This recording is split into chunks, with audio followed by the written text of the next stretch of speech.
Encore quelques petites heures de patience.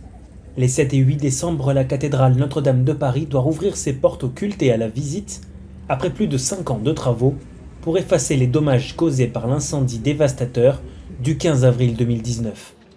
Une réouverture prochaine qui a de quoi ravir Parisiens, fidèles et touristes qui viennent visiter la capitale française. C'est incroyable qu'ils soient parvenus à remettre cet édifice dans son état d'origine en 5 ans. C'est vraiment une incroyable réussite, c'est très beau à voir. Je suis venu plusieurs fois à Paris et je ne suis jamais rentré dans l'église, croyez-le ou non.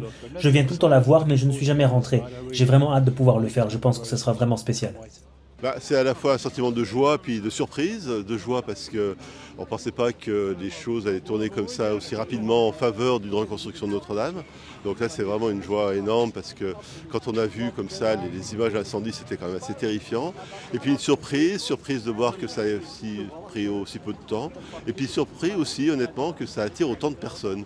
Je pensais que ce sera un événement un peu on va dire franco-français, voire même parisien. Et en fait je vois que c'est un événement international qui est assez énorme, quoi. Le président français Emmanuel Macron doit inaugurer la réouverture de la cathédrale Notre-Dame de Paris samedi lors d'une cérémonie avec un important dispositif de sécurité. Plusieurs chefs d'État sont attendus lors de cette cérémonie, notamment le président élu des États-Unis, M. Donald Trump. Cette cérémonie sera suivie d'un office restreint à l'intérieur de la cathédrale. Une messe inaugurale doit avoir lieu dimanche, notamment en présence du patriarche maronite Pshadarai. Une autre doit se tenir en fin d'après-midi pour le public.